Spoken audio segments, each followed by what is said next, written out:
Monsieur Lecoq, partie 10, seconde partie du roman. L'honneur du nom. Chapitre 1.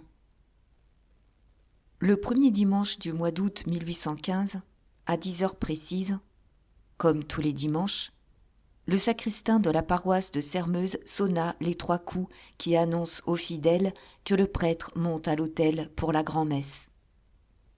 L'église était plus d'à moitié pleine, et de tous côtés arrivaient en se hâtant des groupes de paysans et de paysannes. Les femmes étaient en grande toilette, avec leurs fichus de cou bien tirés à 4 épingles, leurs jupes à larges rayures et leurs grandes coiffes blanches. Seulement, économes autant que coquettes, elles allaient les pieds nus, tenant à la main leurs souliers, que respectueusement elles chaussaient avant d'entrer dans la maison de Dieu. Les hommes, eux, n'entraient guère.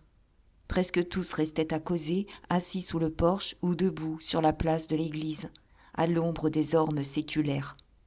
Telle est la mode au hameau de Sermeuse. Les 2 heures que les femmes consacrent à la prière, les hommes les emploient à se communiquer des nouvelles, à discuter l'apparence ou le rendement des récoltes. Enfin, à ébaucher des marchés qui se terminent, le verre à la main, dans la grande salle de l'auberge du Bœuf couronné. Pour les cultivateurs, à une lieue à la ronde, la messe du dimanche n'est guère qu'un prétexte de réunion, une sorte de bourse hebdomadaire. Tous les curés qui se sont succédés à Sermeuse ont essayé de dissoudre, ou du moins de transporter sur un autre point, cette foire scandaleuse. Leurs efforts se sont brisés contre l'obstination campagnarde. Ils n'ont obtenu qu'une concession. Au moment où sonne l'élévation, les voix se taisent, les fronts se découvrent, et nombre de paysans même plient le genou en se signant. C'est l'affaire d'une minute, et les conversations aussitôt reprennent de plus belle. Mais ce dimanche d'août, la place n'avait pas son animation accoutumée. Nul bruit ne s'élevait des groupes, pas un juron, pas un rire. L'âpre intérêt faisait trêve.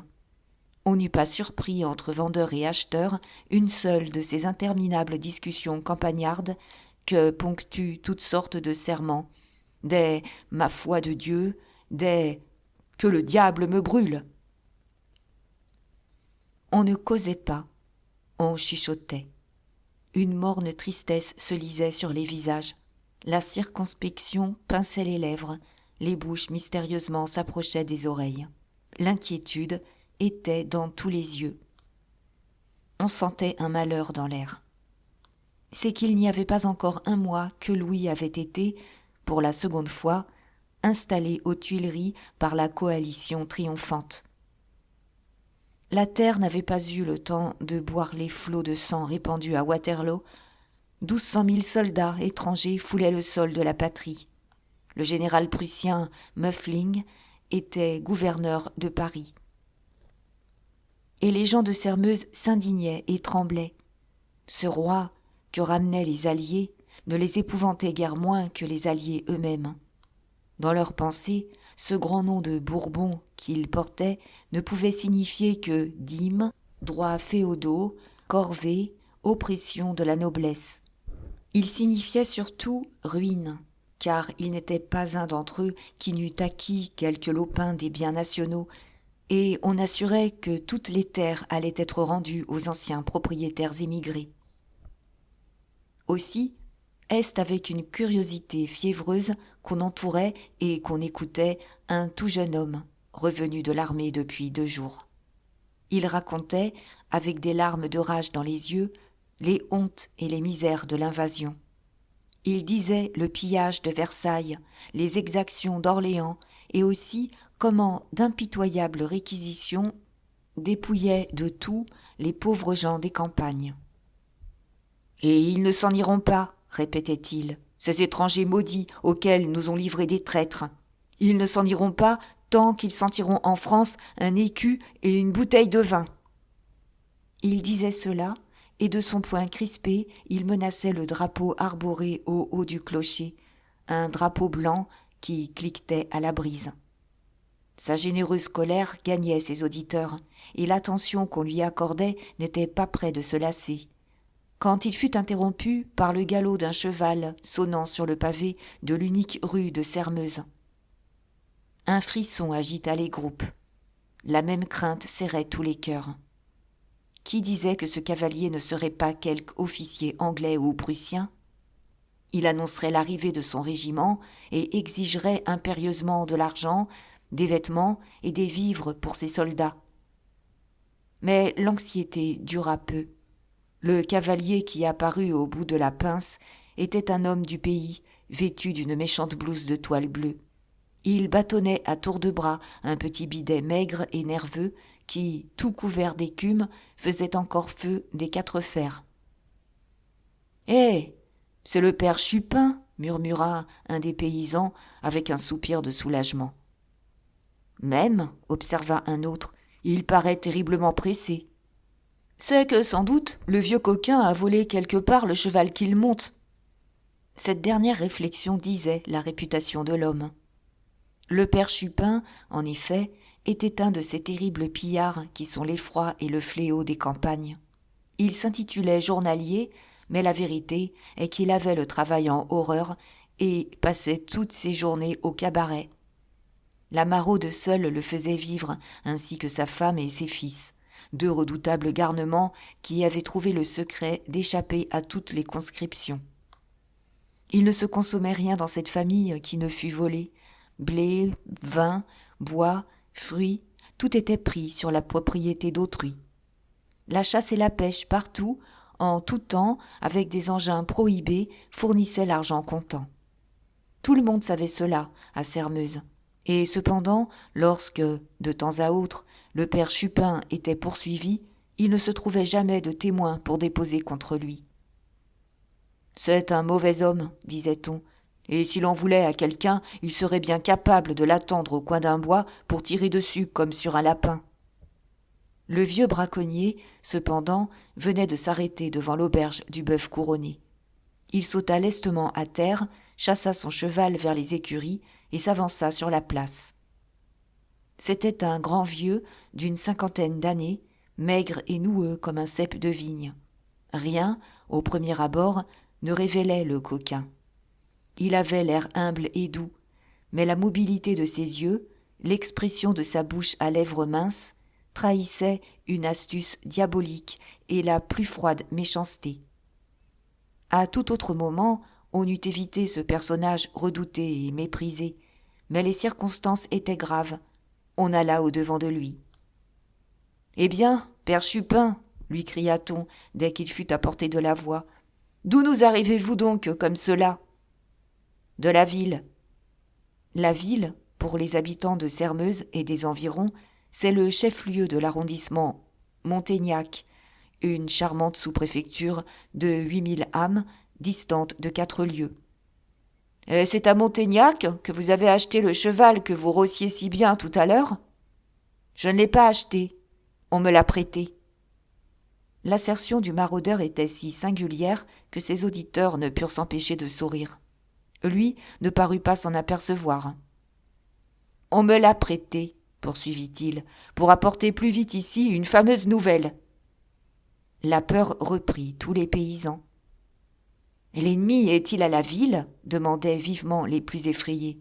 « Oui, mais pas celui que vous croyez.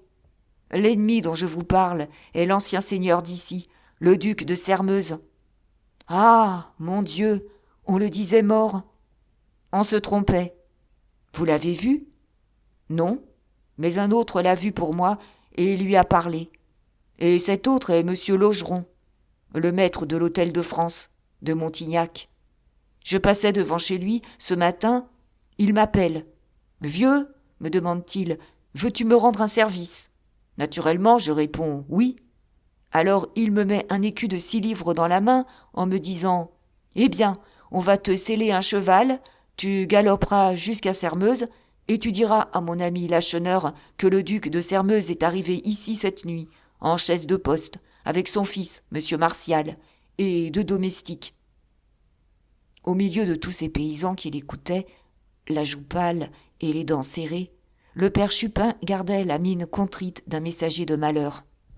Mais, à le bien examiner, on eût surpris sur ses lèvres un ironique sourire, et dans ses yeux les pétillements d'une joie méchante.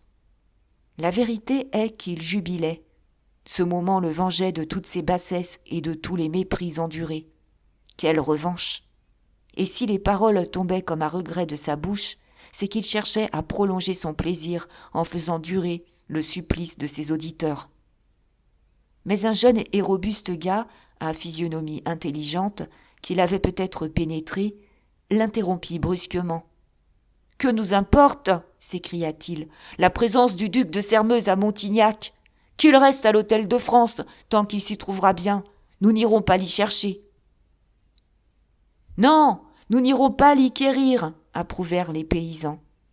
Le vieux maraudeur hocha la tête d'un air d'hypocrite pitié. « C'est une peine que monsieur le duc ne vous donnera pas, dit-il.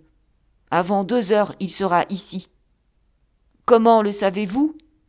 Je le sais par monsieur Logeron, qui m'a dit, lorsque j'ai enfourché son bidet, « Surtout, vieux, explique bien à mon ami Lacheneur que le duc a commandé pour 11 heures les chevaux de poste qui doivent le conduire à Sairmeuse. » D'un commun mouvement, tous les paysans qui avaient une montre la consultèrent. « Et que vient-il chercher ici ?» demanda le jeune métayer. « Pardienne, il ne me l'a pas dit, » répondit le maraudeur. « Mais il n'y a pas besoin d'être malin pour le deviner. Il vient visiter ses anciens domaines et les reprendre à ceux qui les ont achetés. À toi, Rousselet, il réclamera les plaies de Loisel qui donnent toujours 2 coupes. À vous, père Gauchet, les pièces de terre de la Croix brûlée. À vous, Chanlouineau, les vignes de la Borderie. » Chanlouineau, c'était ce beau gars qui 2 fois déjà avait interrompu le père Chupin. « Nous réclamer la Borderie » s'écria-t-il avec une violence inouïe. « Qu'il s'en avise, et nous verrons. C'était un terrain maudit, quand mon père l'a acheté. Il n'y poussait que des ajoncs, et une chèvre n'y eût pas trouvé sa pâture. Nous l'avons épierré, pierre à pierre. Nous avons usé nos ongles à gratter le gravier. Nous l'avons engraissé de notre sueur, et on nous le reprendrait. Ah, on me tirerait avant ma dernière goutte de sang. Je ne dis pas, mais quoi ? Est-ce notre faute à nous si les nobles se sont sauvés à l'étranger ? Nous n'avons pas volé leurs biens, n'est-ce pas ? La nation les a mis en vente, nous les avons achetés et payés. Nos actes sont en règle, la loi est pour nous. C'est vrai, mais monsieur de Sairmeuse est le grand ami du roi.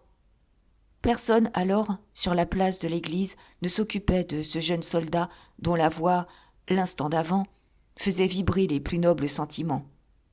La France envahie, l'ennemi menaçant, tout était oublié. Le tout-puissant instinct de la propriété avait parlé. « M'est avis, reprit Chanlouineau, que nous ferions bien d'aller consulter monsieur le baron d'Escorval. »« Oui, oui, s'écrièrent les paysans, allons !» Ils se mettaient en route quand un homme du village même, qui lisait quelquefois les gazettes, les arrêta. « Prenez garde à ce que vous allez faire, prononça-t-il. Ne savez-vous donc pas que depuis le retour des Bourbons, monsieur d'Escorval n'est plus rien ? Fouché l'a couché sur ses listes de proscription. Il est ici en exil et la police le surveille. » À cette seule objection, tout l'enthousiasme tomba. « C'est pourtant vrai, » murmurèrent plusieurs vieux. « Une visite à monsieur d'Escorval nous ferait, peut-être, bien du tort. Et d'ailleurs, quel conseil nous donnerait-il » Seul Chanlouineau avait oublié toute prudence. « Qu'importe !» s'écria-t-il. « Si monsieur d'Escorval n'a pas de conseil à nous donner, il peut toujours se mettre à notre tête et nous apprendre comment on résiste et comment on se défend. » Depuis un moment, le père Chupin étudiait d'un œil impassible ce grand déchaînement de colère. Au fond du cœur, il ressentait quelque chose de la monstrueuse satisfaction de l'incendiaire à la vue des flammes qu'il a allumées. Peut-être avait-il déjà le pressentiment du rôle ignoble qu'il devait jouer quelques mois plus tard. Mais, pour l'instant, satisfait de l'épreuve, il se posa en modérateur. « Attendez donc, pour crier qu'on vous écorche, prononça-t-il d'un ton ironique. Ne voyez-vous pas que j'ai tout mis au pis? Qui vous dit que le duc de Sermeuse s'inquiétera de vous? Qu'avez-vous de ces anciens domaines, entre vous tous? Presque rien. Quelques landes, des pâtures et le coteau de la Borderie. Tout cela, autrefois, ne rapportait pas 500 pistoles par an. Ça, c'est vrai, approuva Chanlouineau. Et si le revenu que vous dites a quadruplé, c'est que ces terres sont entre les mains de plus de 40 propriétaires qui les cultivent eux-mêmes. Raison de plus pour que le duc n'en souffle mot. Il ne voudra pas se mettre tous les pays à dos. Dans mon idée, il ne s'en prendra qu'à un seul des possesseurs de ces biens, à notre ancien maire, à monsieur Lacheneur, enfin. Ah, il connaissait bien le féroce égoïsme de ses compatriotes, le vieux misérable. Il savait de quel cœur et avec quel ensemble on accepterait une victime expiatoire dont le sacrifice serait le salut de tous. Il est vrai, objecta un vieux, que monsieur Lacheneur possède presque tout le domaine de Sermeuse. Dites tout, allez, pendant que vous y êtes, reprit le père Chupin. Où demeure monsieur Lacheneur? Dans ce beau château de Sermeuse dont nous voyons d'ici les girouettes à travers les arbres. Il chasse dans les bois des ducs de Sermeuse, il pêche dans leurs étangs, il se fait traîner par des chevaux qui leur ont appartenu, dans des voitures où on retrouverait leurs armes si on grattait la peinture. Il y a 20 ans, Lacheneur était un pauvre diable comme moi. Maintenant, c'est un gros monsieur à 50 000 livres de rente. Il porte des redingotes de drap fin et des bottes à retroussis comme le baron d'Escorval. Il ne travaille plus, il fait travailler les autres, et quand il passe, il faut le saluer jusqu'à terre. Pour un moineau tué sur ses terres, comme il dit, il vous enverrait un homme au bagne. Ah, il a eu de la chance. L'empereur l'avait nommé maire. Les Bourbons l'ont destitué, mais que lui importe?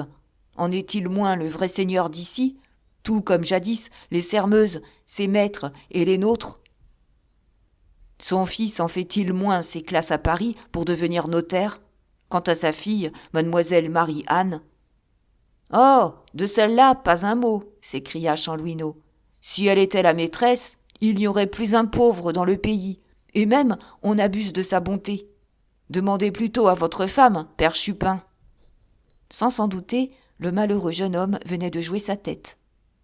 Cependant, le vieux maraudeur dévora cet affront qu'il ne devait pas oublier, et c'est de l'air le plus humble qu'il poursuivit. Je ne dis pas que mademoiselle Marie-Anne n'est pas donnante, mais enfin, il lui reste encore assez d'argent pour ses toilettes et ses falbalas. Je soutiens donc que monsieur Lacheneur serait encore très heureux après avoir restitué la moitié, les 3/4 même, des biens qu'il a acquis on ne sait comment. Il lui en resterait encore assez pour écraser le pauvre monde. Après s'être adressé à l'égoïsme, le père Chupin s'adressait à l'envie.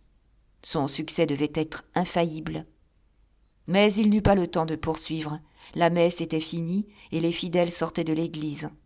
Bientôt apparut sous le porche l'homme dont il avait été tant question, monsieur Lacheneur, donnant le bras à une toute jeune fille d'une éblouissante beauté. Le vieux maraudeur marcha droit à lui et brusquement s'acquitta de son message. Sous ce coup, monsieur Lacheneur chancela. Il devint si rouge d'abord, puis si affreusement pâle qu'on crut qu'il allait tomber. Mais il se remit vite, et sans un mot au messager, il s'éloigna rapidement en entraînant sa fille. Quelques minutes plus tard, une vieille chaise de poste traversait le village au galop de ses 4 chevaux, et s'arrêtait devant la cure. Alors, on eut un singulier spectacle. Le père Chupin avait réuni sa femme et ses 2 fils, et tous 4, ils entouraient la voiture en criant à plein poumon « Vive monsieur le duc de Sermeuse !» Chapitre 2. Une route en pente douce, longue de près d'1 lieue, ombragée d'un quadruple rang de vieux ormes, conduit du village au château de Sermeuse. Rien de beau comme cette avenue, digne d'une demeure royale, et l'étranger qui l'a gravité s'explique le dicton naïvement vaniteux du pays. Ne sait combien la France est belle, qui n'a vu Sermeuse ni Loisel. Loisel, c'est la petite rivière qu'on passe sur un pont en bois en sortant du village, et dont les eaux claires et rapides donnent à la vallée sa délicieuse fraîcheur. Et à chaque pas, à mesure qu'on monte, le point de vue change. C'est comme un panorama enchanteur qui se déroule lentement. À droite, on aperçoit les scieries de Féréol et les moulins de l'Arèche. À gauche, pareil à un océan de verdure, frémit à la brise la forêt de Dolomieu. Ces ruines imposantes, de l'autre côté de la rivière, sont tout ce qu'il reste du manoir féodal des sires de Breul. Cette maison de briques rouges à arêtes de granit, à demi cachée dans un pli du coteau, appartient à monsieur le baron d'Escorval. Enfin, si le temps est bien clair, on distingue dans le lointain les clochers de Montaignac. C'est cette route que prit monsieur Lacheneur, après que le vieux Chupin lui eut appris la grande nouvelle, l'arrivée du duc de Sairmeuse. Mais que lui importaient les magnificences du paysage? Il avait été assommé sur la place, et maintenant il cheminait d'un pas lourd et chancelant, comme ces pauvres soldats qui, blessés mortellement sur le champ de bataille, se retirent, cherchant un fossé où se coucher et mourir. Il semblait avoir perdu toute notion de soi, toute conscience des événements précédents et des circonstances extérieures. Il allait, abîmé dans ses réflexions, guidé par le seul instinct de l'habitude. À 2 ou 3 reprises, sa fille Marie-Anne, qui marchait à ses côtés, lui adressa la parole. Un « Ah, laisse-moi » prononcé d'un ton rude fut tout ce qu'elle en tira. Sans doute, comme il arrive toujours après un coup terrible, cet homme malheureux repassait toutes les phases de sa vie. À 20 ans, Lacheneur n'était qu'un pauvre garçon de charrue au service de la famille de Sairmeuse. Ses ambitions étaient modestes alors. Quand il s'étendait sous un arbre à l'heure de la sieste, ses rêves étaient naïfs autant que ceux d'un enfant. « Si je pouvais amasser 100 pistoles, pensait-il, je demanderais au père Barrois la main de sa fille Marthe, et il ne me la refuserait pas. 100 pistoles, 1000 livres, somme énorme pour lui, qui, en 2 ans de travail et de privation, n'avait économisé que 11 louis, qu'il tenait cachés dans une boîte de cornes enfouie au fond de sa paillasse. Pourtant, il ne désespérait pas. Il avait lu dans les yeux noirs de Marthe qu'elle saurait attendre. Puis, mademoiselle Armande de Sairmeuse, une vieille fille très riche, était sa marraine, et il songeait qu'en s'y prenant avec adresse, il l'intéresserait peut-être à ses amours. C'est alors qu'éclata le terrible orage de la Révolution. Au premier coup de tonnerre, monsieur le duc de Sairmeuse avait émigré avec monsieur le comte d'Artois. Il se réfugiait à l'étranger, comme un passant s'abrite sous une porte pour laisser passer une averse, en se disant « Cela ne durera pas ». Cela dura, et l'année suivante, la vieille demoiselle Armande, qui était restée à Sairmeuse, mourut de saisissement à la suite d'une visite des patriotes de Montaignac. Le château fut fermé, le président du district s'empara des clés au nom de la nation, et les serviteurs se dispersèrent, chacun tirant de son côté. C'est Montaignac que Lacheneur choisit pour sa résidence. Jeune, brave, bien fait de sa personne, doué d'une physionomie énergique, d'une intelligence très au-dessus de sa condition, il ne tarda pas à se faire une renommée dans les clubs. 3 mois durant, Lacheneur fut le tyran de Montaignac. À ce métier de tribun, on ne s'enrichissait guère. Aussi, la surprise fut-elle immense dans le pays lorsqu'on apprit que l'ancien valet de ferme venait d'acheter le château et presque toutes les terres de ses anciens maîtres. Certes, la nation n'avait pas vendu ce domaine princier le 20e seulement de sa valeur. Il avait été adjugé au prix de 65 000 livres. C'était pour eux rien. Encore, cependant, fallait-il avoir cette somme, et Lacheneur la possédait, puisqu'il l'avait versée en beaux louis d'or entre les mains du receveur du district. De ce moment, sa popularité fut perdue. Les patriotes qui avaient acclamé le pauvre valet de charrue renièrent le capitaliste. Il s'en moqua, et fit bien. De retour à Sairmeuse, il put constater qu'on saluait fort bas le citoyen Lacheneur. Contre l'ordinaire, il ne fit pas fi de ses espérances passées au moment où elles devenaient réalisables. Il épousa Marthe Barrois et, laissant la patrie se sauver sans lui, il se remit à la culture. On l'observait attentivement. En ces premiers temps, les paysans crurent remarquer qu'il était tout étourdi du brusque changement de sa situation. Il ne semblait pas jouir en maître de ses propriétés. Ses allures avaient quelque chose de si gêné et de si inquiet qu'on eût dit, à le voir, un domestique tremblant d'être surpris. Il avait laissé le château fermé et s'était installé avec sa jeune femme dans l'ancien logis du garde-chasse à l'entrée du parc. Il visitait les anciens fermiers de Sermeuse, il les surveillait, mais il ne réclamait pas le prix des fermages. Cependant, peu à peu, avec l'habitude de la possession, l'assurance lui vint. Le consulat avait succédé au directoire. L'Empire remplaça le consulat. Le citoyen devint monsieur Lacheneur, gros comme le bras. Nommé maire de la commune 2 ans plus tard, il quitta la maison du garde-chasse et s'installa définitivement au château. L'ancien valet de ferme coucha dans le lit à estrade des ducs de Sermeuse. Il mangea dans la vaisselle plate timbrée à leurs armes. Il reçut dans un magnifique salon les gens qui venaient le voir de Montaignac. La prise de possession était complète. Pour ceux qui l'avaient connu autrefois, M. Lacheneur était devenu méconnaissable. Il avait su se maintenir à la hauteur de ses prospérités. Rougissant de son ignorance, il avait eu le courage, prodigieux à son âge, d'acquérir l'instruction qui lui manquait. Alors, tout lui réussissait, à ce point que ce bonheur était devenu proverbial. Il suffisait qu'il se mêlât d'une entreprise pour qu'elle tournât à bien. Sa femme lui avait donné 2 beaux enfants, un fils et une fille. Le domaine, administré avec une sagesse et une habileté que n'avaient pas les anciens propriétaires, rapportait bon an mal an 60 000 livres en sac. Beaucoup, à la place de M. Lacheneur, eussent été éblouis. Il sut, lui, garder son sang-froid. En dépit du luxe princier qui l'entourait, sa vie resta simple et frugale. Il n'eut jamais de domestique pour son service personnel. Ses revenus, très considérables à cette époque, il les consacrait presque entièrement à améliorer ses terres ou à en acquérir de nouvelles. Et cependant, il n'était pas avare. Dès qu'il s'agissait de sa femme ou de ses enfants, il ne comptait plus. Son fils, Jean, était élevé à Paris. Il voulait qu'il pût prétendre à tout. Ne pouvant se résoudre à se séparer de sa fille, il lui avait donné une institutrice. Parfois, ses amis l'accusaient d'une ambition démesurée pour ses enfants, mais alors il hochait tristement la tête et répondait « Que ne puis-je seulement leur assurer une modeste existence ? Compter sur l'avenir, quelle folie ! Qui eût prévu, il y a 30 ans, que la famille de Sermeuse serait dépossédée ?» Avec de telles idées, il devait être un bon maître. Il le fut, mais on ne lui en tint nul compte. Ses anciens camarades ne pouvaient lui pardonner sa prestigieuse élévation. Il était rare qu'on parlât de lui sans souhaiter sa ruine à mots couverts.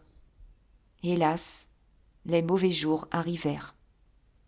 Vers la fin de 1812, il perdit sa femme, et les désastres de 1813 lui enlevèrent toute sa fortune mobilière confiée à un industriel de ses amis. Fortement compromis lors de la première restauration, il fut obligé de se cacher et, pour comble, la conduite de son fils, à Paris, lui donnait de sérieuses inquiétudes. La veille encore, il s'estimait le plus malheureux des hommes. Mais voici qu'un nouveau malheur le menaçait, si épouvantable que tous les autres étaient oubliés. Entre le jour où il avait acheté Sermeuse et ce fatal dimanche d'août 1815, 20 ans s'étaient écoulés. 20 ans. Et il lui semblait que c'était hier que, rouge et tremblant, il alignait les piles de louis sur le bureau du receveur du district. Avait-il rêvé ? Avait-il vécu ? Il n'avait pas rêvé. Une vie entière tient dans l'espace de 10 secondes, avec ses luttes et ses misères, ses joies inattendues et ses espoirs envolés. Perdu dans ses souvenirs, il était à 1000 lieues de la situation présente, quand un vulgaire incident, plus puissant que la voix de sa fille, le ramena brutalement à l'affreuse réalité. La grille du château de Sermeuse, de son château, où il venait d'arriver se trouvait fermée. Il secoua les barreaux avec une sorte de rage, et ne pouvant briser la serrure, il sonna à briser la cloche. Au bruit, le jardinier se hâta d'accourir. « Pourquoi cette grille est-elle fermée ?» demanda M. Lacheneur, avec une violence inouïe. « De quel droit barricade-t-on ma maison lorsque moi, le maître, je suis dehors ?» Le jardinier voulut présenter quelques excuses. « Tais-toi, interrompit M. Lacheneur, je te chasse, tu n'es plus à mon service. » Il passa, laissant le jardinier pétrifié, et traversa la cour du jardin, cour d'honneur princière, sablée de sable fin, entourée de gazons, de corbeilles de fleurs et de massifs d'arbres verts. Dans le vestibule dallé de marbre, 3 de ses métayers étaient assis, l'attendant, car c'était le dimanche qu'il recevait les gens de son immense exploitation. Ils se levèrent dès qu'il parut, se découvrant respectueusement, mais il ne leur laissa pas le temps de prononcer une parole. « Qui vous a permis d'entrer ici ?» leur dit-il d'un ton menaçant. « Que me voulez-vous ? On vous envoie m'espionner, n'est-ce pas ? Sortez !» Les 3 hommes demeurèrent plus ébahis que le jardinier, et leurs réflexions durent être singulières. Mais M. Lacheneur ne pouvait les entendre. Il avait ouvert la porte du grand salon, et il s'y était précipité, suivi de sa fille, épouvantée. Jamais Marie-Anne n'avait vu son père ainsi, et elle tremblait, le cœur navré par les plus affreux pressentiments. Elle avait entendu dire que parfois, sous l'empire de certaines passions, des infortunés perdent tout à coup la raison, et elle se demandait si son père ne devenait pas fou. En vérité, il semblait l'être. Ses yeux flamboyaient, des spasmes convulsifs le secouaient, une écume blanche montait à ses lèvres. Il tournait autour du salon furieusement, comme la bête fauve dans sa cage, avec des gestes désordonnés et des exclamations rauques. Ses façons étaient étranges, incompréhensibles. Tantôt il semblait tâter du bout du pied l'épaisseur du tapis, tantôt il se penchait sur les meubles, comme pour en éprouver le moelleux. Par moments, il s'arrêtait brusquement devant un des tableaux de maître qui cachaient les murs ou devant quelques bronzes. On eût dit qu'il inventoriait et qu'il estimait toutes les choses magnifiques et coûteuses qui décoraient cette pièce, la plus somptueuse du château. « Et je renoncerai à tout cela !» s'écria-t-il enfin. Ce mot expliquait tout. « Non, jamais !» reprit-il avec un emportement effrayant. « Jamais, jamais ! Je ne saurais m'y résoudre. Je ne peux pas. Je ne veux pas. » Marie-Anne comprenait maintenant. Mais que se passait-il dans l'esprit de son père ? Elle voulut savoir, et quittant la dormeuse où elle était assise, elle alla se placer debout devant lui. « Tu souffres, père ?» interrogea-t-elle de sa belle voix harmonieuse. « Qu'y a-t-il ? Que crains-tu ? Pourquoi ne pas se confier à moi ? Ne suis-je pas ta fille ? Ne m'aimes-tu donc plus ?» À cette voix si chère, M. Lacheneur tressaillit comme un dormeur arraché aux épouvantements du cauchemar, et il arrêta sur sa fille un regard indéfinissable. « N'as-tu donc pas entendu, répondit-il lentement, ce que m'a dit Chupin ? Le duc de Sairmeuse est à Montaignac. Il va arriver, et nous habitons le château de ses pères, et son domaine est devenu le nôtre. » Cette question brûlante des biens nationaux qui, durant 30 années, agita la France, Marie-Anne la connaissait pour l'avoir entendue 1000 fois débattre. « Eh, cher père, dit-elle, qu'importe le duc ? Si nous avons ces terres, tu les as payées, n'est-ce pas ? Elles sont donc bien et légitimement à nous. » Monsieur Lacheneur hésita un moment avant de répondre. Mais son secret l'étouffait. Mais il était dans une de ces crises où l'homme, si énergique qu'il soit, chancelle et cherche un appui, si fragile qu'il puisse être. « Tu aurais raison, ma fille, » murmura-t-il en baissant la tête. « Si l'or que j'ai donné en échange de Sairmeuse m'eût appartenu. » À cet étrange aveu, la jeune fille recula en pâlissant. « Quoi ? balbutia-t-elle. Cet or n'était pas à toi, mon père? À qui donc était-il? D'où venait-il? Le malheureux s'était trop avancé pour ne pas aller jusqu'au bout. Je vais tout te dire, ma fille, répondit-il. Tout, et tu me jugeras, tu décideras. Quand les Sermeuses ont émigré, je n'avais que mes bras pour vivre, et l'ouvrage manquant, je me demandais si le pain ne manquerait pas bientôt. Voilà où j'en étais, quand on vint me chercher, un soir, en me disant que mademoiselle Armande de Sermeuse, ma marraine, se mourait et voulait me parler. J'accourus. On avait dit vrai, mademoiselle Armande était à l'agonie. Je le compris bien en la voyant dans son lit, plus blanche que la cire. Ah, je vivrais 100 ans que jamais je n'oublierais son visage à ce moment. On eût dit qu'à force de volonté et d'énergie, elle retenait, pour quelque grande tâche, son dernier soupir près de s'envoler. Quand j'entrai dans sa chambre, ses traits se détendirent. « Comme tu as tardé, » murmura-t-elle d'une voix faible. Je voulais m'excuser, mais elle m'interrompit du geste et ordonna aux femmes qui l'entouraient de se retirer. Dès que nous fûmes seuls, « Tu es un honnête garçon, n'est-ce pas ?» me dit-elle. « Je vais te donner une grande marque de confiance. On me croit pauvre. On se trompe. Pendant que les miens se ruinaient le plus gaiement du monde, j'économisais les 500 louis de pension que me servait annuellement monsieur le duc, mon frère. » Elle me fit signe de m'approcher et de m'agenouiller près de son lit.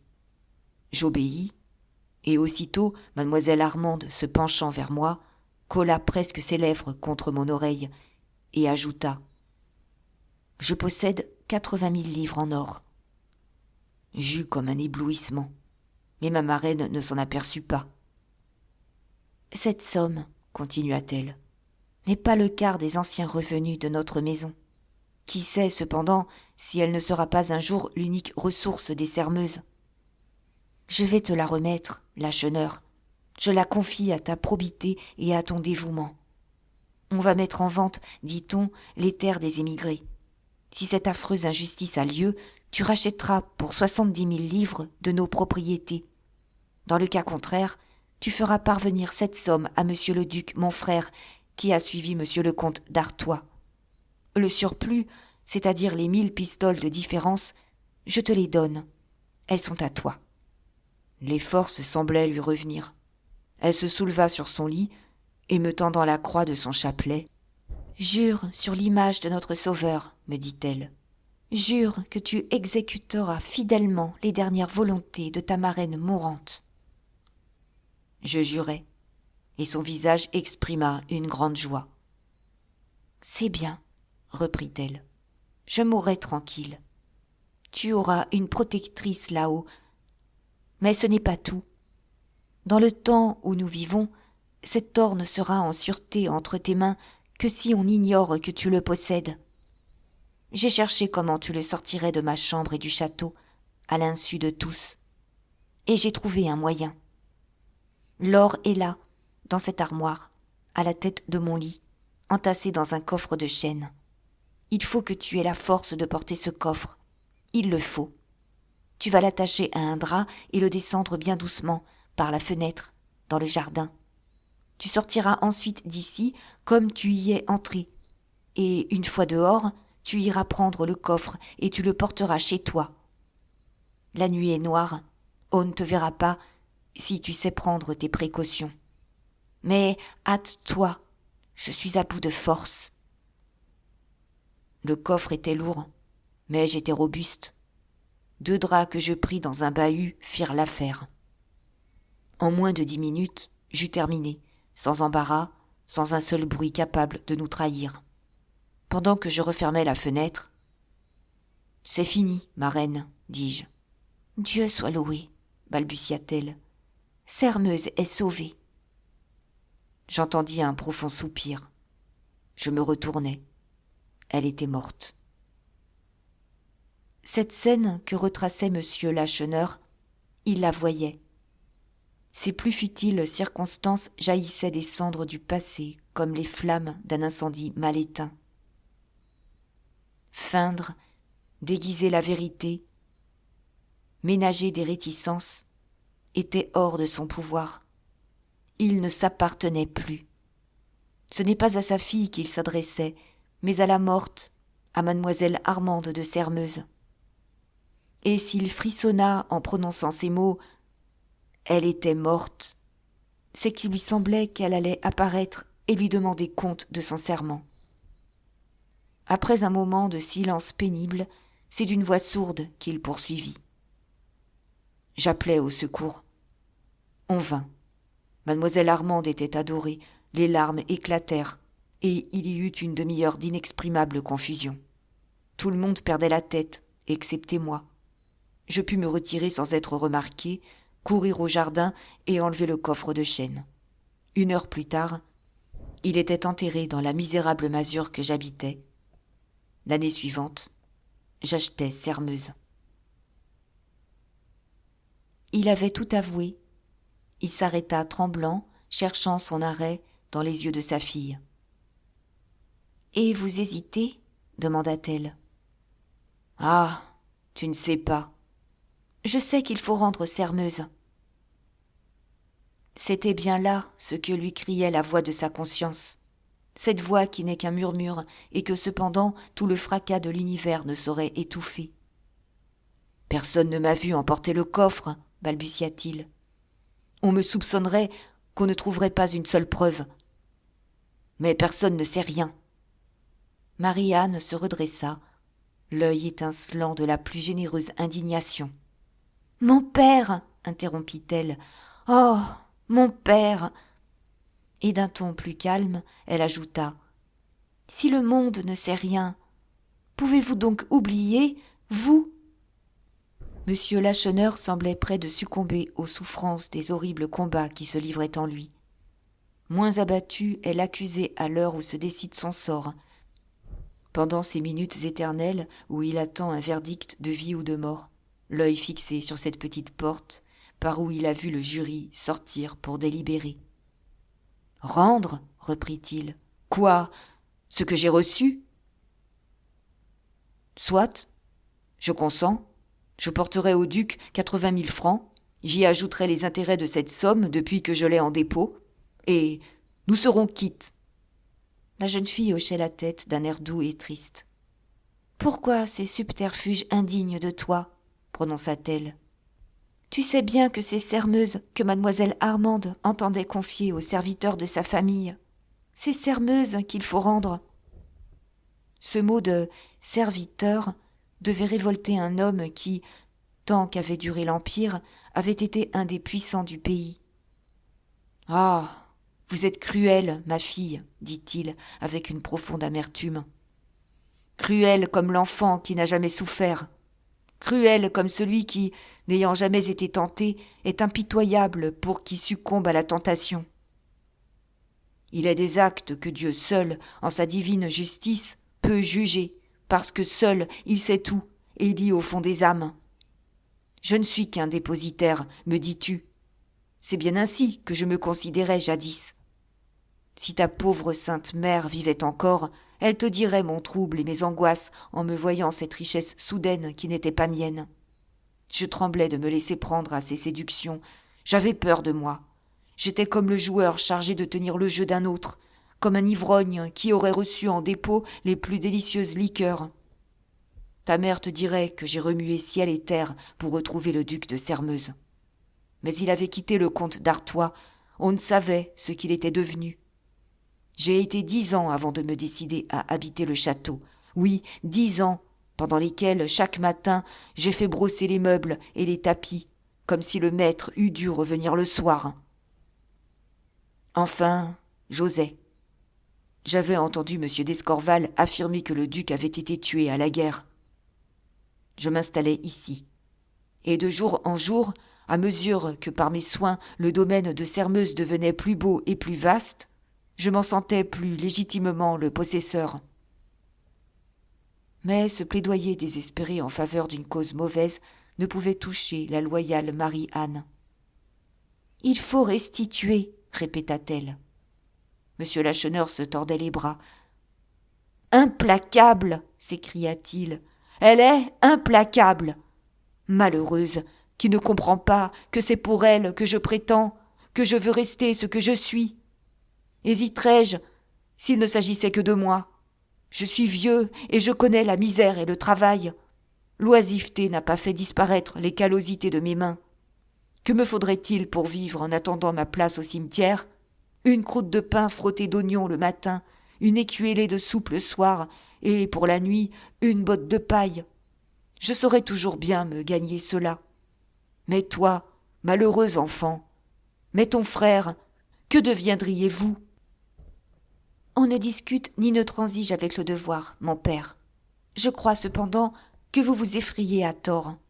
Je suppose au duc l'âme trop haute pour nous laisser jamais manquer du nécessaire après l'immense service que vous lui aurez rendu. L'ancien serviteur des Sermeuses eut un éclat de rire nouveau. Tu crois cela? Dit-il. C'est que tu ne connais pas ces nobles qui ont été nos maîtres pendant des siècles. Tu es un brave garçon, bien froid, serait toute ma récompense, et on nous renverrait, moi à ma charrue, toi à l'antichambre. Et si je m'avisais de parler des 1000 pistoles qui m'ont été données, on me traiterait de bellitre, de faquin et d'impudent drôle. Par le saint nom de Dieu, cela ne sera pas. Oh, mon père! Non, cela ne saurait être. Et je vois, moi, ce que tu ne peux pas voir, l'ignominie de la chute. Tu nous crois aimés à Sermeuse? Tu te trompes. Nous avons été trop heureux pour ne pas être jalousés et haïs. Que je tombe demain et tu verras se jeter sur nous pour nous déchirer ceux qui aujourd'hui nous lèchent les mains. Ses yeux brillèrent. Il pensa qu'il venait de trouver un argument victorieux. Et toi-même, poursuivit-il, toi, si entouré, tu connaîtrais les horreurs du mépris. Tu éprouverais cette douleur épouvantable de voir s'éloigner de toi jusqu'à celui que ton cœur a choisi librement entre tous. Il avait frappé juste, car les beaux yeux de Marie-Anne s'emplirent de larmes. « Si vous disiez vrai, mon père, murmura-t-elle d'une voix altérée, je mourrais peut-être de douleur, mais il me faudrait bien reconnaître que j'avais mal placé ma confiance et mon affection. » Et tu t'obstines à me conseiller de rendre Sermeuse? L'honneur parle, mon père. Monsieur Lacheneur disloqua à demi, d'un coup de poing terrible, le meuble près duquel il se trouvait. « Et si je m'entêtais, moi aussi, s'écria-t-il, si je gardais tout, que ferais-tu? Je me dirais, mon père, qu'une misère honnête vaut mieux qu'une fortune volée. Je quitterais ce château, qui est au duc de Sermeuse, et je chercherai une place de fille de ferme aux environs. » Cette terrible réponse atteignit monsieur Lacheneur comme un coup de massue. Il se laissa tomber sur un fauteuil en sanglotant. Il connaissait assez sa fille pour savoir que ce qu'elle disait, elle le ferait. Mais il était vaincu. Sa fille l'emportait. Il venait de se résoudre à l'héroïque sacrifice. « Je restituerai Sermeuse, balbutia-t-il. Advienne que pourra. » Il s'interrompit. Un visiteur lui arrivait. C'était un tout jeune homme d'une vingtaine d'années, de tournure distinguée, à l'air mélancolique et doux. Son regard, quand il entra dans le salon, ayant rencontré celui de Marie-Anne, il devint cramoisi, et la jeune fille se détourna à demi, rougissant jusqu'à la racine des cheveux. « Monsieur, dit ce jeune homme, mon père m'envoie vous dire que le duc de Sermeuse et son fils viennent d'arriver. Ils ont demandé l'hospitalité à monsieur le curé. » Monsieur Lacheneur s'était levé, dissimulant mal son trouble affreux. « Vous remercierez le baron d'Escorval de son attention, mon cher Maurice, répondit-il. J'aurai l'honneur de le voir aujourd'hui même, après une démarche bien grave que nous allons faire, ma fille et moi. » Le jeune d'Escorval avait vu, du premier coup d'œil, que sa présence était importune. Aussi ne resta-t-il que quelques instants. Mais quand il se retira, Marie-Anne avait eu le temps de lui dire tout bas, et sans vouloir s'expliquer autrement. « Je crois connaître votre cœur, Maurice. Ce soir, je le connaîtrai certainement. » Chapitre 3. Peu de gens à Sairmeuse connaissaient autrement que de nom ce terrible duc dont l'arrivée mettait le village en émoi. C'est à peine si quelques anciens du pays se rappelaient l'avoir entrevu, autrefois, avant 89, lorsqu'il venait, à de longs intervalles, rendre visite à sa tante, la vieille demoiselle Armande. Sa charge le retenait à la cour. S'il n'avait pas donné signe de vie tant qu'avait duré l'Empire, c'est qu'il n'avait pas eu à subir les misères et les humiliations qui attendaient les émigrés dans l'exil. Il y avait au contraire trouvé, en échange de la fortune délabrée que lui enlevait la Révolution, une fortune royale. Réfugié à Londres après le licenciement de l'impuissante armée de Condé, il avait eu le bonheur de plaire à la fille unique d'un des plus riches pairs d'Angleterre, Lord Holland, et il l'avait épousée. Elle lui apportait en dot 250 000 livres sterling, plus de 6 millions de francs. Cependant, ce ménage ne fut pas heureux. Le compagnon des plaisirs trop faciles de monsieur le comte d'Artois, le gentilhomme qui avait prétendu reprendre sous Louis XVI les mœurs de la Régence, ne pouvait pas être un bon mari. La jeune duchesse songeait à une séparation quand elle mourut en donnant le jour à un garçon qui fut baptisé sous les noms de Anne-Marie Martial. Cette mort ne désola pas le duc de Sairmeuse. Il se retrouvait libre et plus riche qu'il ne l'avait jamais été. Dès que les convenances le lui permirent, il confia son fils à une parente de sa femme et se remit à courir le monde. La renommée disait vrai. Il s'était battu, et furieusement, contre la France, tantôt dans les rangs autrichiens, tantôt dans les rangs russes. Et Jarnibieux, c'était un de ses jurons. Il ne s'en cachait guère, disant qu'en cela, il n'avait fait que strictement son devoir.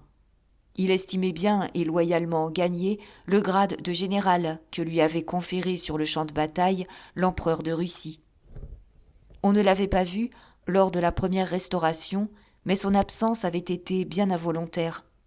Son beau-père, Lord Holland, venait de mourir, et il avait été retenu à Londres par les embarras d'une immense succession. Les 100 jours l'avaient exaspéré. Mais la bonne cause, ainsi qu'il disait, triomphant de nouveau, il se hâtait d'accourir. Hélas, Lacheneur soupçonnait bien les véritables sentiments de son ancien maître quand il se débattait sous les obsessions de sa fille. Lui qui avait été obligé de se cacher en 1814, il savait bien que les revenants n'avaient rien appris ni rien oublié.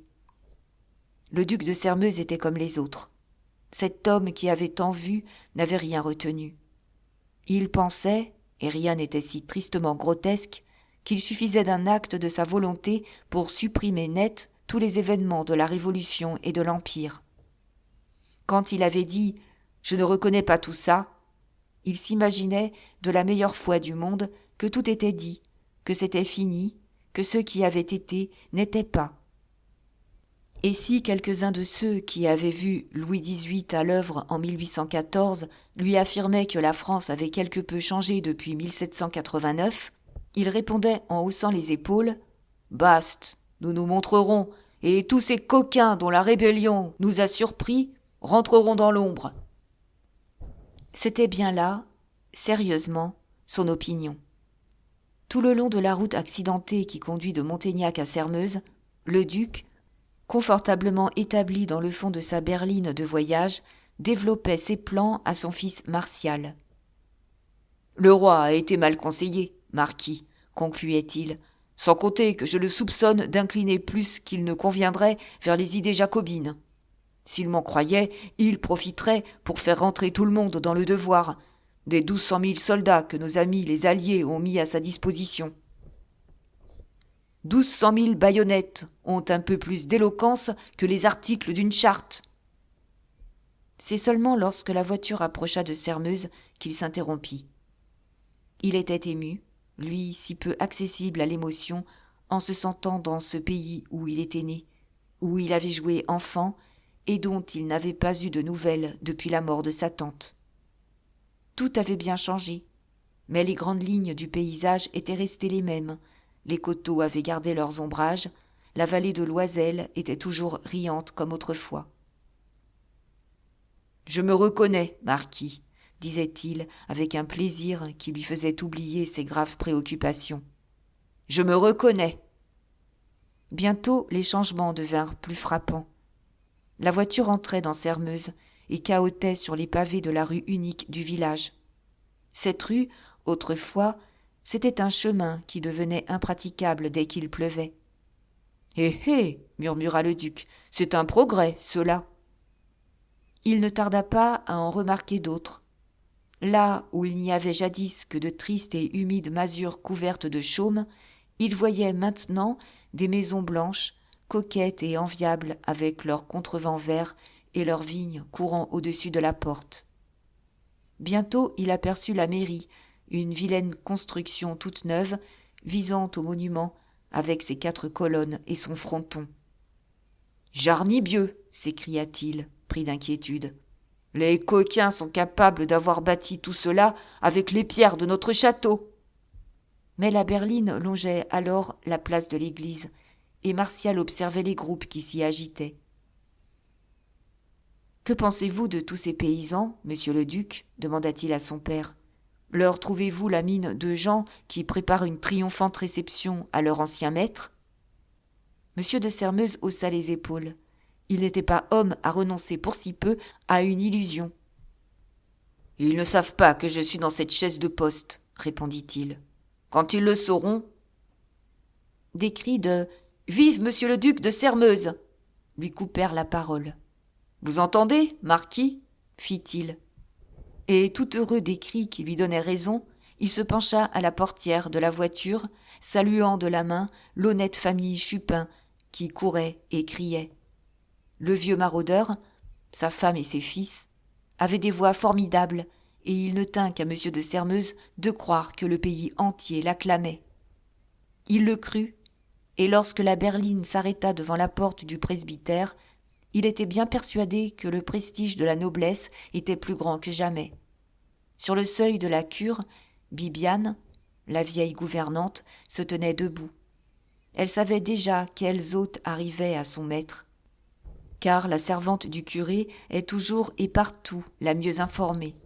« Monsieur le curé n'est pas revenu de l'église, » répondit-elle aux questions du duc. « Mais si ces messieurs veulent entrer l'attendre, il ne tardera pas à arriver, car il n'a pas déjeuné, le pauvre cher homme. »« Entrons, » dit le duc à son fils. Et, guidés par la gouvernante, ils pénétrèrent dans une sorte de salon où une table était dressée. D'un coup d'œil, M. de Sermeuse inventoria cette pièce. Les habitudes de la maison devaient lui dire celles du maître. Elle était propre, pauvre et nue. Les murs étaient blanchis à la chaux. Une douzaine de chaises composaient tout le mobilier. Sur la table, d'une simplicité monastique, il n'y avait que des couverts d'étain. Ce logis était celui d'un ambitieux ou d'un saint. « Ces messieurs prendraient peut-être quelque chose ?» demanda Bibiane. « Ma foi, » répondit Martial, « j'avoue que la route m'a singulièrement aiguisé l'appétit. »« D'où Jésus !» s'écria la vieille gouvernante d'un air désespéré. « Et moi qui n'ai rien. C'est-à-dire, si il me reste encore un poulet en mue, le temps de lui tordre le cou, de le plumer, de le vider... » Elle s'interrompit, prêtant l'oreille, et on entendit un pas dans le corridor. « Ah !» dit-elle, « voici monsieur le curé. » Fils d'un pauvre métayer des environs de Montaignac, le curé de Sermeuse devait aux privations de sa famille son latin et sa tonsure. À le voir, on reconnaissait bien l'homme annoncé par le presbytère. Grand, sec, solennel, il était plus froid que les pierres tombales de son église. Par quel prodige de volonté, au prix de quelle torture avait-il ainsi façonné ses dehors ? On s'en faisait une idée en regardant ses yeux, où, par moments, brillaient les éclairs d'une âme ardente. Bien des colères domptées avaient dû crisper ses lèvres involontairement ironiques, désormais assouplies par la prière. Était-il vieux ou jeune ? Le plus subtil observateur eût hésité à mettre un âge sur son visage émacié et pâli, coupé en deux par un nez immense, en bec d'aigle, mince comme la lame d'un rasoir. Il portait une soutane blanchie aux coutures, usée et rapiécée, mais d'une propreté miraculeuse, et elle pendait le long de son corps maigre aussi misérablement que les voiles d'un navire en pentaine. On l'appelait l'abbé Midon. À la vue des deux étrangers assis dans son salon, il parut légèrement surpris. La berline, arrêtée à sa porte, lui avait bien annoncé une visite, mais il s'attendait à trouver quelqu'un de ses paroissiens. Personne ne l'ayant prévenu, ni à la sacristie, ni en chemin, il se demandait à qui il avait affaire, et ce qu'on lui voulait. Machinalement, il se tourna vers Bibiane, mais la vieille servante venait de s'esquiver. Le duc comprit l'étonnement de son hôte.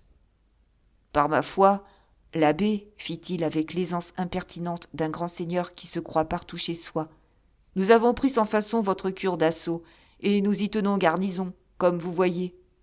Je suis le duc de Sairmeuse, et voici mon fils, le marquis. » Le curé s'inclina, mais il ne parut pas qu'il fût fort touché de la qualité de ses visiteurs.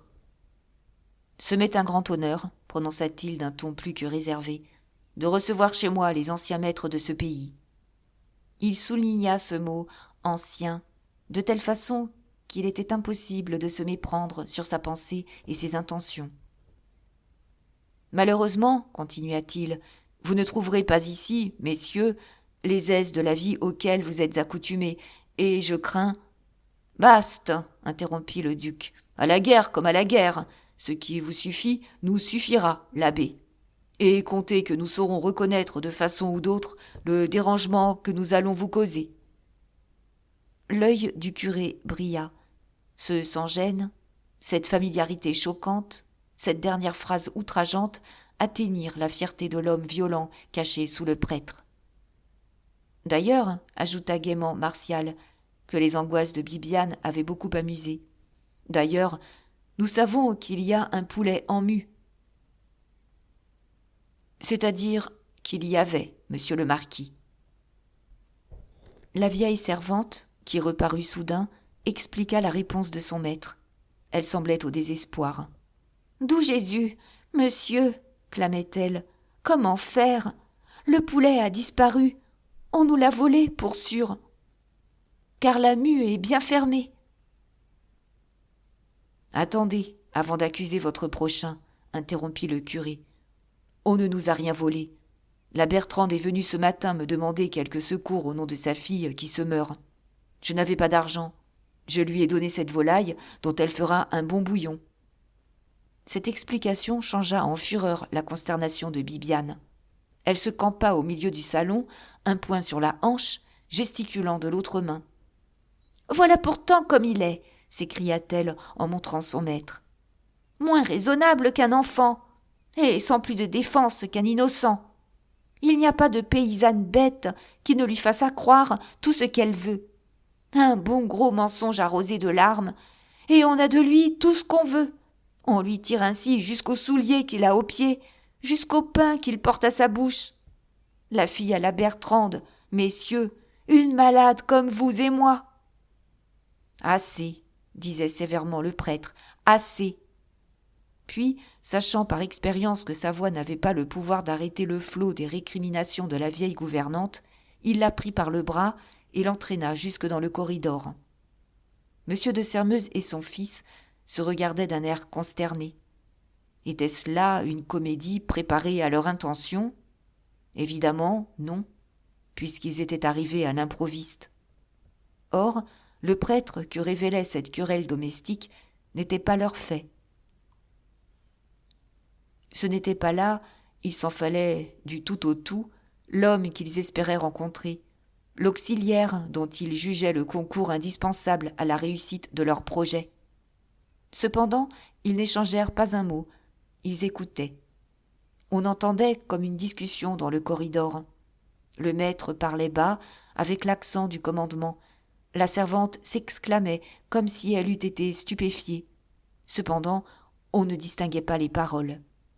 Bientôt, le prêtre rentra. « J'espère, messieurs, dit-il avec une dignité qui ne laissait aucune prise à la raillerie, que vous voudrez bien excuser la scène ridicule de cette fille. La cure de Sermeuse, Dieu merci, n'est pas si pauvre qu'elle le dit. » Ni le duc ni Martial ne répondirent. Leur surprenante assurance se trouvait même si bien démontée que M. de Sermeuse, ajournant toute explication directe, entama le récit des événements dont il venait d'être témoin à Paris, insistant sur l'enthousiasme et les transports d'amour qui avaient accueilli Sa Majesté Louis XVIII. Heureusement, la vieille gouvernante l'interrompit de nouveau.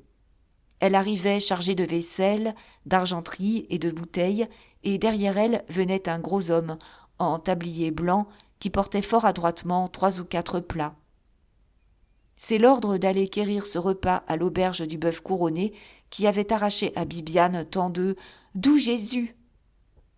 L'instant d'après, le curé et ses hôtes se mettaient à table. Le poulet eût été court. La digne servante se l'avoua en voyant le terrible appétit de M. de Sermeuse et de son fils.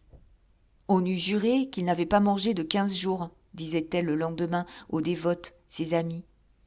L'abbé Midon n'avait pas faim, lui, bien qu'il fût près de 2 heures et qu'il n'eût rien pris depuis la veille. L'arrivée soudaine des anciens maîtres de Sermeuse l'avait bouleversé. Elle présageait, pensait-il, les plus effroyables malheurs. Aussi ne remuait-il son couteau et sa fourchette que pour se donner une contenance. En réalité, il observait ses hôtes. Il appliquait à les étudier toute la pénétration du prêtre, bien supérieure à celle du médecin et du magistrat. Le duc de Sermeuse ne paraissait pas les 57 ans qu'il venait d'avoir. Les orages de la jeunesse, les luttes de son âge mûr, des excès exorbitants en tout genre, n'avaient pu entamer sa constitution de fer. Taillé en Hercule, il tirait vanité de sa force et étalait avec complaisance ses mains, d'un dessin correct, mais large, épaisse, puissante, ornée aux phalanges de bouquets de poils roux, véritables mains de gentilhomme dont les ancêtres ont donné les grands coups d'épée des croisades. Sa physionomie disait bien son caractère. Des courtisans de l'ancienne monarchie, il avait tous les travers, les rares qualités et les vices. Il était à la fois spirituel et ignorant, sceptique et infatué, jusqu'au délire des préjugés de sa race. Affectant pour les intérêts sérieux la plus noble insouciance, il devenait âpre, rude, implacable, dès que son ambition ou sa vanité étaient en jeu. Pour être moins robuste que son père, Martial n'en était pas moins un fort remarquable cavalier. Les femmes devaient raffoler de ses grands yeux bleus et des admirables cheveux blonds qu'il tenait de sa mère. De son père, il avait l'énergie, la bravoure et, il faut bien le dire aussi, la corruption. Mais il avait, de plus, une éducation solide et des idées politiques. S'il partageait les préjugés de son père, il les avait raisonnés. Ce que le vieillard eût fait dans un moment d'emportement, le fils était capable de le faire froidement. C'est bien ainsi que l'abbé Midon, avec une rare sagacité, jugea ses 2 hôtes. Aussi, est-ce avec une grande douleur, mais sans surprise, qu'il entendit le duc de Sermeuse exposer, au sujet des biens nationaux, des idées impossibles que partageaient cependant tous les anciens émigrés. Connaissant le pays, renseigné quant à l'état des esprits, le curé de Sermeuse entreprit d'attaquer les illusions de cet obstiné vieillard. Mais le duc, sur ce chapitre, n'entendait pas raillerie, et il commençait à jurer des jarnibieux, à ébranler le presbytère, lorsque Bibiane se montra à la porte du salon. « Monsieur le duc, dit-elle, il y a là monsieur Lacheneur et sa demoiselle qui désireraient vous parler. » Chapitre 4. Ce nom de Lacheneur n'éveillait aucun souvenir dans l'esprit du duc. D'abord, il n'avait jamais habité Sermeuse. Puis, quand même, est-ce que jamais courtisan de l'Ancien Régime daigna s'inquiéter des noms qui distinguaient entre eux ces paysans qu'il confondait dans sa profonde indifférence? Ces gens-là, on les appelait « Hola, hé, l'ami, mon brave !» C'est donc de l'air d'un homme qui fait un effort de mémoire que le duc de Sermeuse répétait Lacheneur, monsieur Lacheneur. Mais Martial, observateur plus attentif et plus pénétrant que son père, avait vu le regard du curé vaciller à ce nom, jeté à l'improviste par Bibiane. « Qu'est-ce que cet individu, l'abbé ?» demanda le duc d'un ton léger. Si maître de soi que fut le prêtre, si habitué qu'il fût depuis des années à garder le secret de ses impressions, il dissimulait mal une cruelle inquiétude. « Monsieur Lacheneur, répondit-il, avec une visible hésitation, est le possesseur actuel du château de Sermeuse. » Martial, ce précoce diplomate, ne put se retenir de sourire à cette réponse qu'il avait presque prévue. Mais le duc bondit sur sa chaise. « Ah !» s'écria-t-il, « c'est le drôle qui a eu l'impudence de... Faites-le entrer. La vieille. Qu'il vienne. » Bibiane sortit, le malaise de l'abbé Midon redoubla. « Permettez-moi, monsieur le duc, dit-il fort vite, de vous faire remarquer que monsieur Lacheneur jouit d'une grande influence dans le pays. Se l'aliéner serait impolitique. J'entends, vous me conseillez des ménagements. C'est parler en pur jacobin, l'abbé. Si sa majesté, qui n'y est que trop portée, écoute des donneurs d'avis de votre sorte, les ventes seront ratifiées. Jarni Bieu, nos intérêts sont cependant les mêmes. Si la Révolution s'est emparée des propriétés de la noblesse, elle a pris aussi les biens du clergé. Entre nous, pourquoi faire la petite bouche ? Les biens d'un prêtre ne sont pas de ce monde, monsieur, prononça froidement le curé. Monsieur de Sermeuse allait probablement répondre quelque grosse impertinence, mais monsieur Lacheneur parut, suivi de sa fille. L'infortuné était livide. De grosses gouttes de sueur perlaient sur ses tempes, et l'égarement de ses yeux disait la détresse de sa pensée. Aussi pâle que son père était Marie-Anne, mais son attitude et la flamme de son regard disaient sa virile énergie. « Eh bien, l'ami, fit le duc, nous sommes donc le châtelain de Sermeuse ?» Ceci fut dit avec une si choquante familiarité que le curé en rougit. C'était chez lui, en somme, qu'on traitait ainsi un homme qu'il jugeait son égal.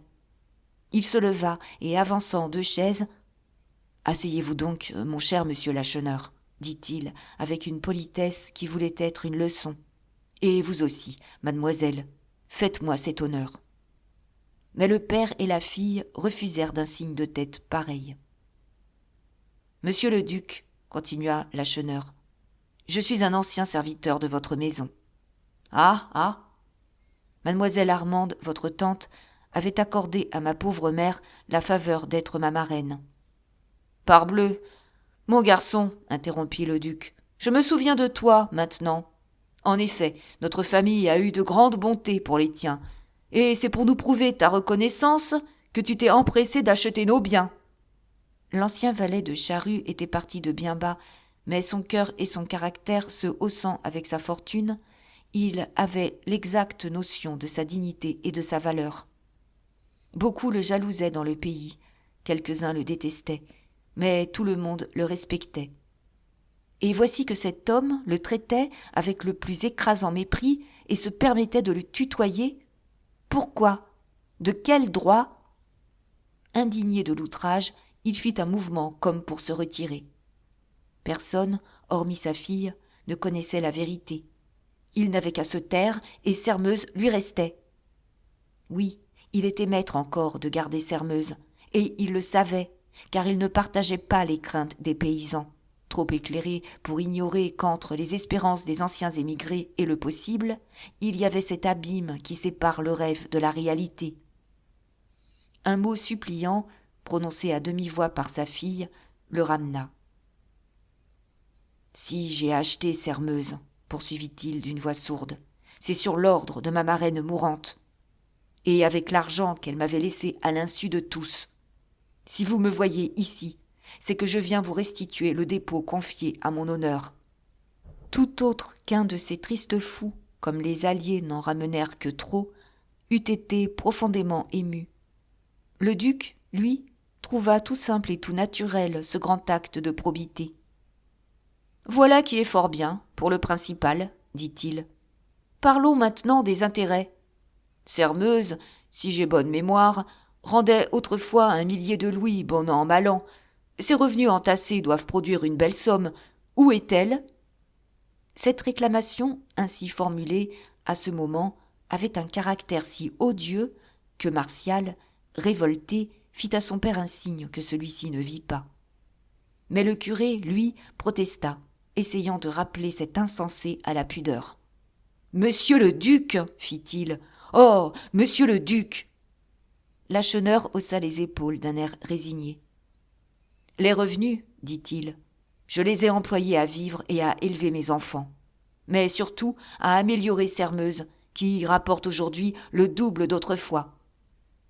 C'est-à-dire que depuis 20 ans, messire Lacheneur joue au châtelain. La comédie est plaisante. Enfin, tu es riche, n'est-ce pas ? Je ne possède rien, mais j'espère que vous m'autoriseriez à prendre 10 000 livres que votre tante m'avait données. »« Ah, elle t'avait donné 1000 pistoles. Et quand cela ? » ?»« Le soir où elle me remit les 80 000 francs destinés au rachat de ses terres. »« Parfait. Quelle preuve as-tu à me fournir de ce legs ? » Lacheneur demeura confondu. Il voulut répondre, il ne le put. Il ne trouvait au service de sa rage que les plus épouvantables menaces ou un torrent d'injures. Marie-Anne, alors, s'avança vivement. « La preuve, monsieur le duc, dit-elle d'une voix vibrante, est la parole de cet homme qui, d'un mot librement prononcé, vient de vous rendre, de vous donner une fortune. » De son brusque mouvement, ses beaux cheveux noirs s'étaient à demi dénoués. Le sang affluait à ses joues. Ses yeux d'un bleu sombre lançaient des flammes. Et la douleur, la colère, l'horreur de l'humiliation donnaient à son visage une expression sublime. Elle était si belle que Martial en fut remué. « Admirable, murmura-t-il en anglais, belle comme l'ange de l'insurrection. » Cette phrase, qu'elle comprit, interrompit Marie-Anne. Mais elle en avait dit assez. Son père se sentit vengé.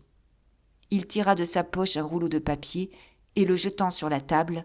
« Voici vos titres, dit-il au duc, d'un ton où éclatait une haine implacable. Gardez le legs que me fit votre tante. Je ne veux rien de vous. Je ne remettrai plus les pieds à Sermeuse. Misérable, j'y suis entré.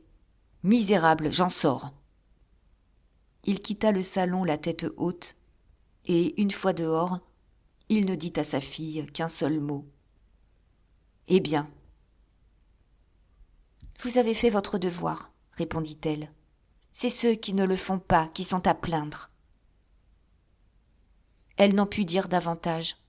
Martial accourait, ne songeant qu'à se ménager une occasion de revoir cette jeune fille dont la beauté l'avait si fortement impressionné.